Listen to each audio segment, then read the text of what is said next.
Hello friends, आज हम अपनी वीडियो में पढ़ेंगे डाल्टन्स एटॉमिक थ्योरी के बारे में। उससे पहले मैं आपको बताऊं कि मैटर क्या होता है। तो matter is anything that has mass and take up space. क्या होता है मैटर?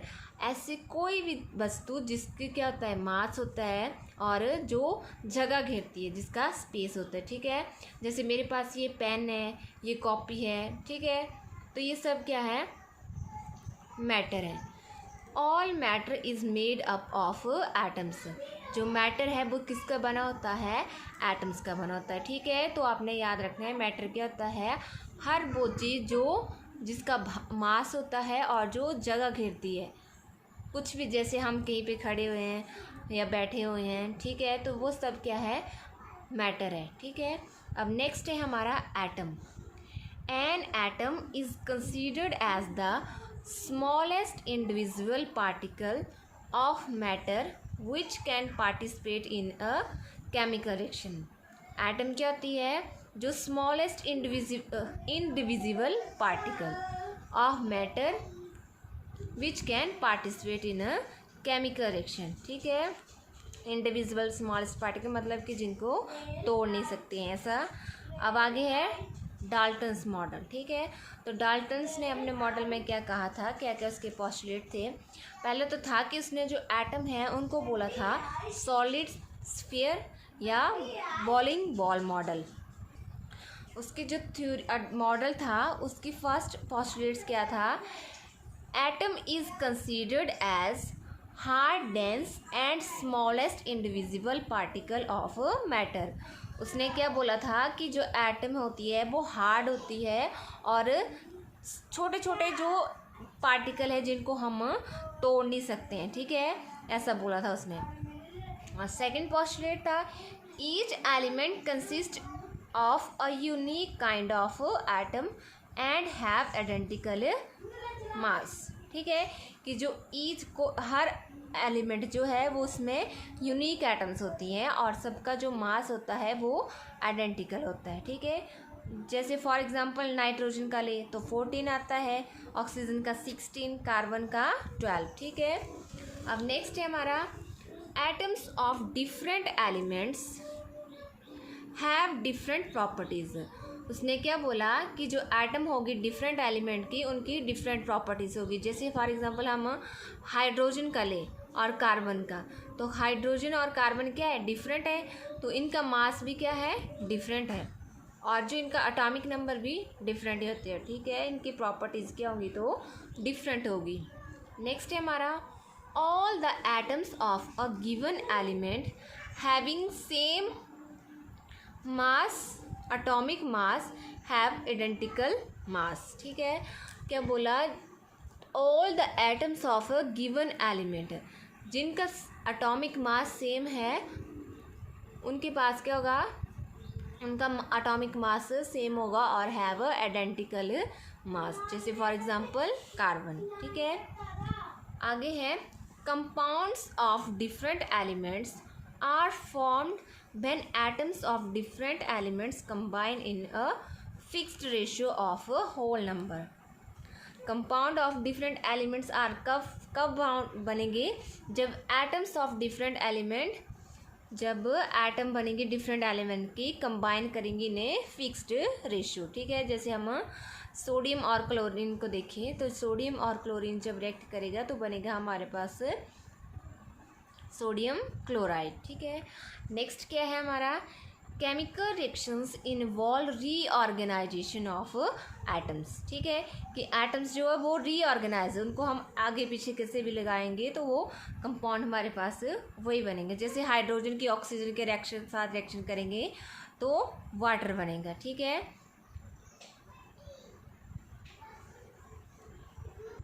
अब ये तो थे इसके पोस्टुलेट्स। ठीक है, जो उसने बताया था। अब कुछ इस मॉडल की लिमिटेशंस भी थी। तो फर्स्ट लिमिटेशन थी एटम इज़ फर्दर सब डिवाइडेड। डाल्टन क्या बोला था कि जो एटम है उसको हम फिर से डिवाइड नहीं कर सकते हैं, पर जो बाद में बाकी साइंटिस्ट ने खोज की तो उन्होंने बताया कि हम एटम को फर्दर सब डिवाइड कर सकते हैं। और किस में कि उन्होंने बताया कि एटम्स में प्रोटॉन होते हैं, इलेक्ट्रॉन होते हैं, न्यूट्रॉन होते हैं, ठीक है। तो ये उनके मॉडल की, डाल्टन मॉडल की फर्स्ट ड्रॉबैक्स थी। सेकंड क्या थी कि जो 3 आइसोटोप्स ऑफ हाइड्रोजन, उसके बारे में भी उन्होंने नहीं बताया था। आइसोटोप्स क्या होते हैं? Which has same atomic number but different mass number, ठीक है। और थर्ड बताए थे उन्होंने आइसोबार्स के बारे में, ठीक है। आइसोबार सेम मास नंबर पर डिफरेंट एटॉमिक नंबर।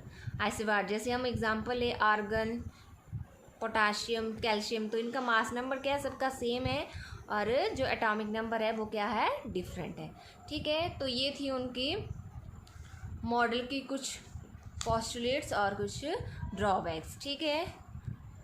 अब हम आगे पढ़ते हैं मोलैरिटी के बारे में, ठीक है। मोलैरिटी क्या होती है? तो मोलैरिटी होती है number of moles of a solute. Molarity होती है number of moles of a solute dissolved per litre of the solution. Moles of solute dissolve per litre of the solution, volume of solution, और वो किस में लेंगे हम? Litres में, ठीक है। तो ये होगी हमारी मोलैरिटी, ठीक है। और अगर मिलीलीटर में निकालना होगा तो 1000 से हम उसको फिर मल्टीप्लाई कर देंगे, ठीक है। तो इसकी यूनिट निकाले मोलैरिटी की, यूनिट ऑफ मोलैरिटी। तो मोल्स की यूनिट क्या होती है? मोल, और लीटर तो मोल पर लीटर आ जाएगी इसकी यूनिट, ठीक है। और अगर डेसीमीटर क्यूबिक में तो डेसीमीटर मोल डेसीमीटर क्यूब, ठीक है।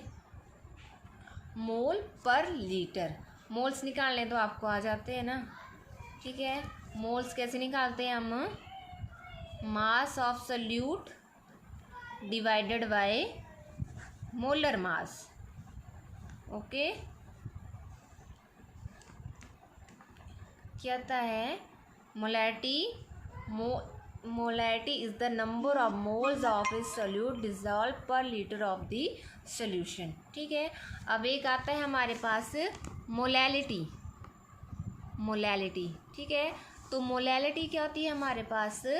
Numbers of moles of a solute, number of moles, क्या होती है मोलैलिटी? मोलैलिटी होती है numbers of moles of a solute dissolve per 1000 gram of the solvent, ठीक है।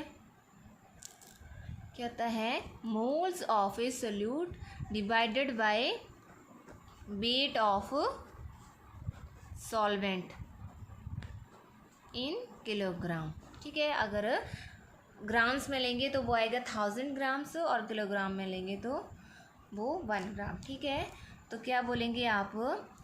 Number of moles of a solute dissolved पर 1000 ग्राम ऑफ द सॉल्वेंट, ठीक है। अब इसकी यूनिट देखते हैं हम, तो इसकी यूनिट आ जाएगी, मोल्स आते हैं मोल में, और वेट आ जाएगा किलोग्राम में, तो वो आ जाएगी मोल पर किलोग्राम। क्या आ गई इसकी यूनिट? मोल पर किलोग्राम, ठीक है। ये आ गई हमारे पास मोलैलिटी की unit.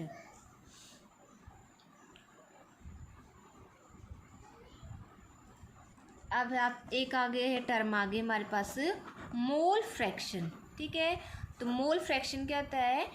It is the ratio of numbers of mole of one component to the total number of moles जो सॉल्वेंट में होंगे और सोल्यूट में होंगे present in the solution.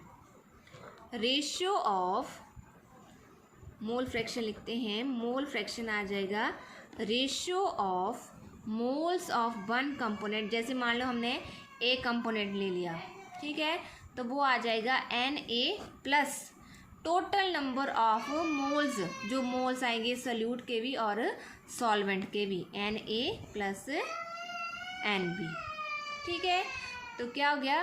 Ratio of number of moles of one component to the total number of moles present in a solution, ठीक है। तो इसमें हमने मोल्स को किससे डोनेट किया? एक्स से डोनेट किया, ठीक है। और Na और Nb क्या है हमारे पास, Na है मोल्स ऑफ सोल्यूट और Nb है हमारे पास मोल्स ऑफ सॉल्वेंट, ठीक है। और एक बात आपने और याद रखनी है कि जो इनकी प्लस होते हैं XA प्लस XB वो किसके बराबर होता है, इक्वल टू 1 होता है, ठीक है। ये बात आपने याद रखनी है, ठीक है। XA प्लस XB किसके बराबर होता है, 1 के बराबर होता है। और लास्ट है हमारे पास नॉर्मेलिटी। नॉर्मेलिटी, तो नॉर्मेलिटी क्या होता है, number of gram equivalent of a solute, number of gram equivalent of this solute dissolved per liter of the solution, dissolved per liter of the solution, ठीक है। और इसको हम n से डिनोट करते हैं, तो n आ जाएगा हमारे पास नंबर ऑफ ग्राम इक्विवेलेंट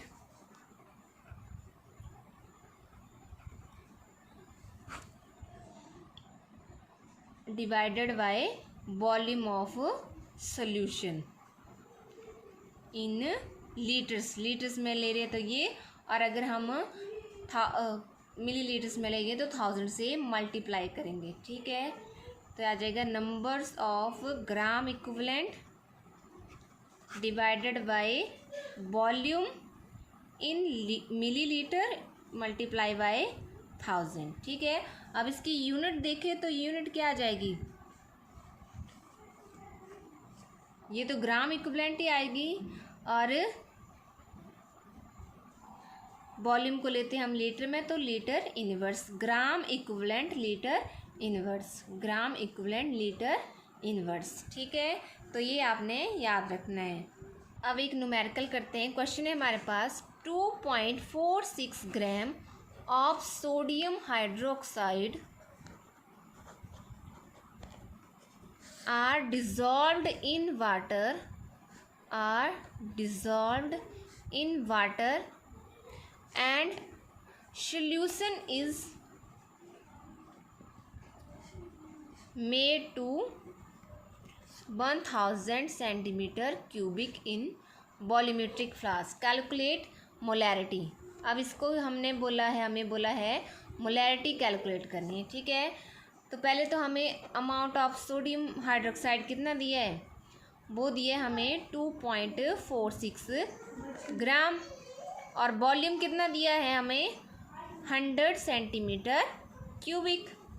अब सबसे पहले तो निकालेंगे हम मोल्स, तो मोल्स निकालते हैं, जो गिवन मास होता है डिवाइडेड बाय मोलर मास। अब सोडियम हाइड्रोक्साइड का मोलर मास कितना आ जाएगा, सोडियम का कितना आता है हमारे पास 23.5, ऑक्सीजन का 16 और ये 1, ठीक है। ये 23 भी लेते हैं और 23.5 भी, ठीक है। तो ये बन जाएगा हमारे पास 40। अब गिवन मास दिया है 2.46, तो वो आ जाएगा डिवाइडेड बाय 40, तो ये आ गया हमारे पास 0.0615, ठीक है। अब मोलैरिटी निकालनी है, तो मोलैरिटी क्या होता है, number of moles of a solute dissolve per litre of the solution, ठीक है। तो मोल्स आ गए 0.0615 डिवाइडेड बाय जो हमें वॉल्यूम दिया है वो दिया 100 सेंटीमीटर क्यूबिक, और इसको हमने 1000 से मल्टीप्लाई करना है, डेसीमीटर क्यूबिक या सेंटीमीटर क्यूबिक, तो 2 से 2 0 कैंसिल होगी। ये आ गया हमारे पास 0.615 एम मोलैरिटी के लिए, एम या मोल्स पर लीटर्स भी लिख सकते हैं इसके लिए हम, ठीक है। मोलैरिटी से करते हैं, तो क्वेश्चन है हमें calculate the molarity of a solution,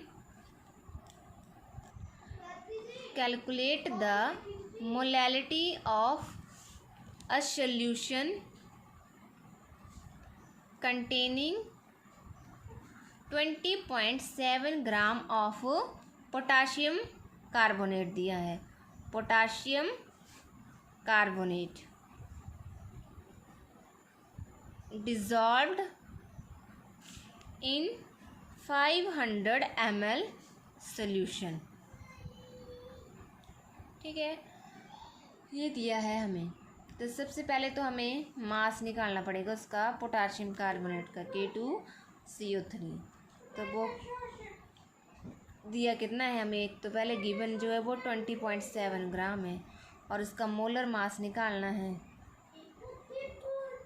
तो वो आ जाएगा पोटाशियम का 38, 2 का कितना हो जाएगा 38 × 2 के साथ, तो टोटल जो बनेगा वो हमारे पास आएगा 138। ठीक है, अब मोल्स जो आते हैं वो आते हैं given mass divided by molar mass, तो 20.7 डिवाइडेड बाय 138, तो ये आ जाएगा हमारे पास 0.15। ठीक है, अब मास ऑफ सोल्यूशन भी दिया है हमारे पास, वो दिया है हमें 500 ml। और एक और बात बोली है हमें कि अज्यूम करना है कि डेंसिटी ऑफ सॉल्यूशन दी हमें 1 ग्राम, डेंसिटी ऑफ सॉल्यूशन दी है 1 ग्राम मिलीलीटर इनवर्स। ठीक है, तो इसको 1 ग्राम मिलीलीटर इनवर्स से मल्टीप्लाई करना है, तो मिलीलीटर से मिलीलीटर कैंसिल हो जाएगा, तो वो आ जाएगा हमारे पास 500 ग्राम।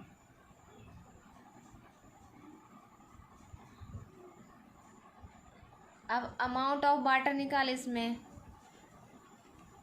तो वो पहले तो हमारे पास है 500 ग्राम और उसमें से हमने 20.7 और दिए, वो निकाल दिए, तो वो आ जाएगा हमारे पास 479.3 ग्राम। अब मोलैलिटी होता है numbers of moles of a solute dissolve पर किलोग्राम ऑफ दी सोल्यूशन, तो वो हमारे पास आ गए मोल्स 0.15, और जो हमारे पास इसका वॉल्यूम या वेट आ गया, सॉरी वॉल्यूम नहीं वेट आ गया, वो आ गया हमारे पास 479.3। और अब हम अगर किलोग्राम में लेते तो वो आना था यहाँ पे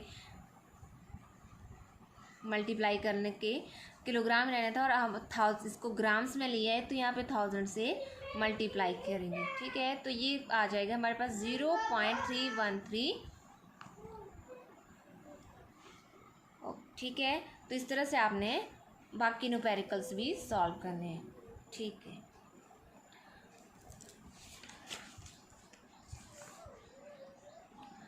अब एक नॉर्मेलिटी से करते हैं। तो normality, calculate the normality of a solution containing 31.5 gram hydrated oxalic acid दिया है हमें, ऑक्सैलिक एसिड H2CO4.2H2O। ठीक है, और इन 1250 ml सोल्यूशन में। ठीक है, अब हम इसकी नॉर्मेलिटी निकालते हैं। सबसे पहले तो हमें मास दिया है, मास ऑफ ऑक्सैलिक एसिड कितना दिया है 31.5 ग्राम। अब इसका इक्विवेलेंट ऑफ ऑक्सैलिक एसिड,